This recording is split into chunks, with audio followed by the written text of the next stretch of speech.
ಹಬ್ಬದ ಋತುವಿನಲ್ಲಿ ಸ್ವದೇಶಿ ಉತ್ಪನ್ನಗಳನ್ನು ಖರೀದಿಸುವ ಮೂಲಕ 140 ಕೋಟಿ ಭಾರತೀಯರ ಕಠಿಣ ಪರಿಶ್ರಮವನ್ನು ಉತ್ತೇಜಿಸುವಂತೆ ಪ್ರಧಾನಿ ನರೇಂದ್ರ ಮೋದಿ ದೇಶದ ನಾಗರಿಕರಿಗೆ ಕರೆ ನೀಡಿದ್ದಾರೆ.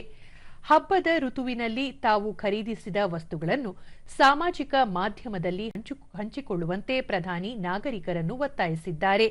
ಇದು ಇತರರಿಗೂ ಅದೇ ರೀತಿ ಮಾಡಲು ಪ್ರೇರಣೆ ನೀಡುತ್ತದೆ ಎಂದು ಅವರು ಹೇಳಿದ್ದಾರೆ. ಮೈಗೌ ಇಂಡಿಯಾದ ಪೋಸ್ಟ್ಗೆ ಉತ್ತರಿಸಿದ ಪ್ರಧಾನಿ, ಭಾರತದಲ್ಲಿ ತಯಾರಿಸಿದ ಉತ್ಪನ್ನಗಳನ್ನು ಖರೀದಿಸುವ ಅಗತ್ಯವನ್ನು ಒತ್ತಿ ಹೇಳಿದ್ದಾರೆ. ಸ್ವಾವಲಂಬನೆ ಮತ್ತು ಆರ್ಥಿಕ ಸಬಲೀಕರಣದ ಸಂದೇಶವನ್ನು ಬಲಪಡಿಸುವ ಮೂಲಕ ಸ್ಥಳೀಯ ಕೈಗಾರಿಕೆಗಳು ಮತ್ತು ಕುಶಲಕರ್ಮಿಗಳನ್ನು ಉತ್ತೇಜಿಸಲು ರಾಷ್ಟ್ರವ್ಯಾಪಿ ಆಂದೋಲನದ ನಡುವೆ ಪ್ರಧಾನಿಯವರು ಈ ಮನವಿ ಮಾಡಿದ್ದಾರೆ. ಈ ಅಭಿಯಾನವು ಸ್ಥಳೀಯ ಕುಶಲಕರ್ಮಿಗಳನ್ನು ಬೆಂಬಲಿಸುವ ಮಹತ್ವವನ್ನು ಒತ್ತಿ ಹೇಳುತ್ತದೆ. ಅವರ ಕರಕುಶಲತೆ ಮತ್ತು ಜೀವನೋಪಾಯವು ಭಾರತದ ಸಾಂಸ್ಕೃತಿಕ ಮತ್ತು ಆರ್ಥಿಕ ರಚನೆಗೆ ಅತ್ಯಗತ್ಯವಾಗಿದೆ ಎಂದು ಪ್ರಧಾನಿ ಹೇಳಿದ್ದಾರೆ.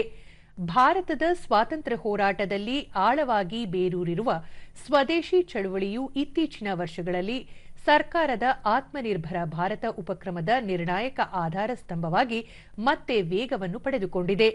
ಸ್ಥಳೀಯ ಉತ್ಪನ್ನಗಳನ್ನು ಉತ್ತೇಜಿಸುವ ಮೂಲಕ ಅಭಿಯಾನವು ಸ್ಥಳೀಯ ಆರ್ಥಿಕತೆಯನ್ನು ಉತ್ತೇಜಿಸಲು, ಉದ್ಯೋಗಗಳನ್ನು ಸೃಷ್ಟಿಸಲು ಮತ್ತು ಆಮದಿನ ಮೇಲೆ ಅವಲಂಬನೆಯನ್ನು ಕಡಿಮೆ ಮಾಡಲು ಪ್ರಯತ್ನಿಸುತ್ತದೆ ಎಂದು ಪ್ರಧಾನಿ ಹೇಳಿದ್ದಾರೆ.